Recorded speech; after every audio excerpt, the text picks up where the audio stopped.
and Director of Community Relations for a university called Montana. Anybody here from Montana? By any chance? I'm glad, because we'd all be here if there was two people here from Montana. But anyway, so I'm from Montana. A.B. Poncho. The only Spanish I know is I learned at Del Taco. So I was up training with Poncho, and I couldn't get his name right. And I was trying really hard to memorize his name and to try to get his name right when we were in training. Well, because I was over 60 and everything took over, my loss of memory and everything, I could never get his name right. I knew it had to do something with a Spanish name, something like that. So every corner I got to, I had a different name for him. First corner, I called it a burrito. And the trainer behind me would go, no, his name's not Burrito, it's Poncho. By the time I would get to the next corner, I would go Taco, forward. And my trainer would go, no, it's not Taco.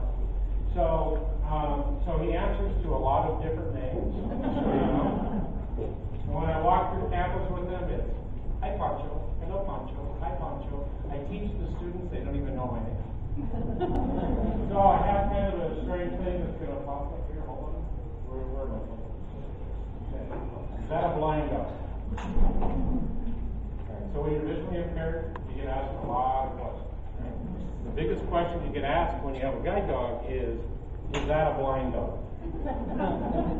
My answer is, God, I hope not. Today we're going to talk about your inner superhero. So why do we have a superhero? From the audience, what do you think that means? What is your inner superhero? Do we have any idea? Hidden strength. Hidden strength, right?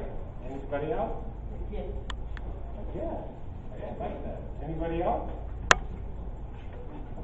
It's that little thing inside you that most people think it's to improve the lives of others, which is the truth. But it's also that little thing inside of you that makes you improve your life, which also improves the life. That little thing inside of you that makes you want to improve your own life. And when you go about improving your own life, you improve the lives of others. And I'm going to tell you a little bit about my story. Quite a bit about my story, actually.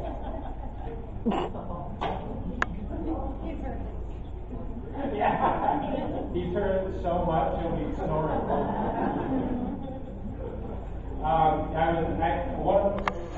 As a professor, one of the classes I teach is individual and family depression. And so one day I'm teaching individual and family depression, and everybody's laughing.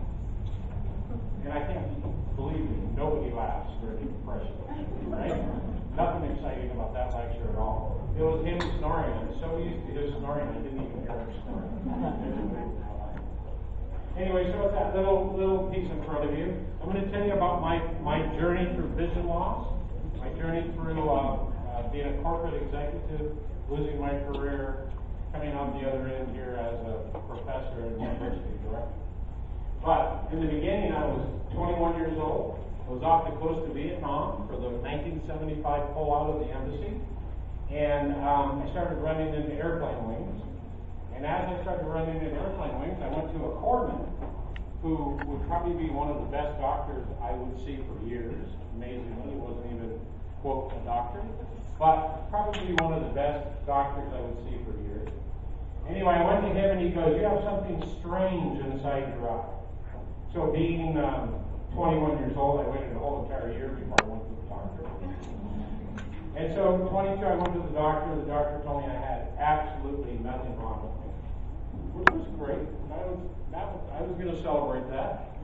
At 23, I was having trouble at nighttime, seeing at nighttime, so I went to another doctor who told me I would be totally blind by the time I was 25. Wasn't sure what was wrong with me, but from the deterioration of the inside of my eye, I would be totally blind by the time I was 25. So at 23, you're told you're going to go blind. My only option was to party myself into blindness, right? So for 2 years, I did nothing but party, and probably the worst thing you can do for an eye condition, by the way. So at 25, I woke up on my 25th birthday, and I looked around and I went, I'm not blind.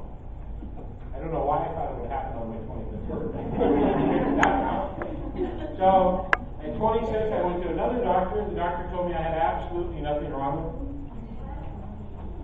27, I was really having a hard time driving at nighttime. I went to a doctor, and he told me I was going to be totally blind by the time I was 30.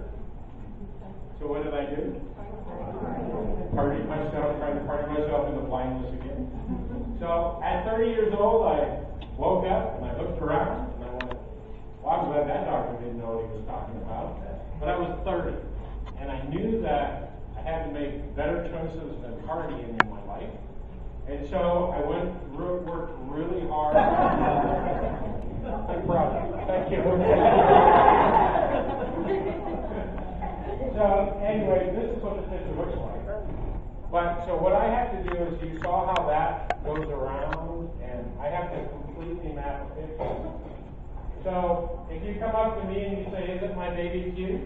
This is what I can tell you anyone.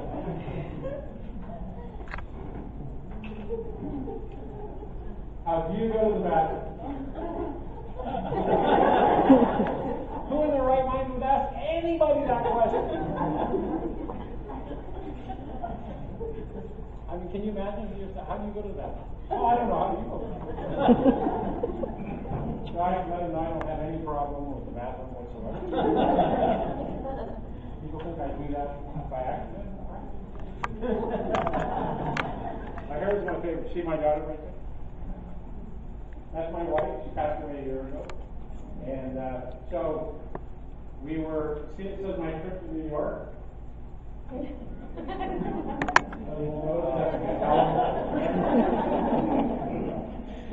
And my wife and daughter did not dress me well that day.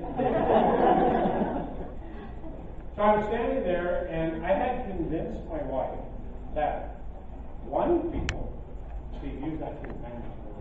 That's not PC, by the way. People who are blind sometimes.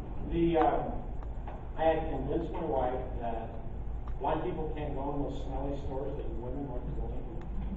You're going to have all the baths and stuff, all that, right? So I have her convinced that blind people can't go in there. Our senses are too good. We'll go crazy if we go in there.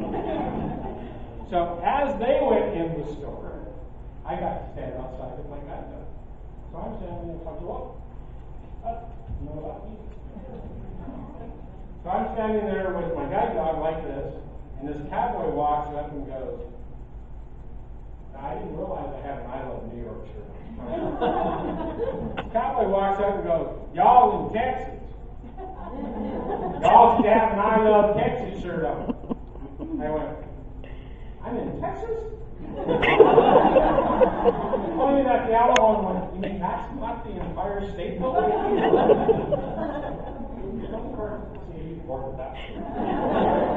Funny part about that story is I thought that guy was going to break his neck walking away.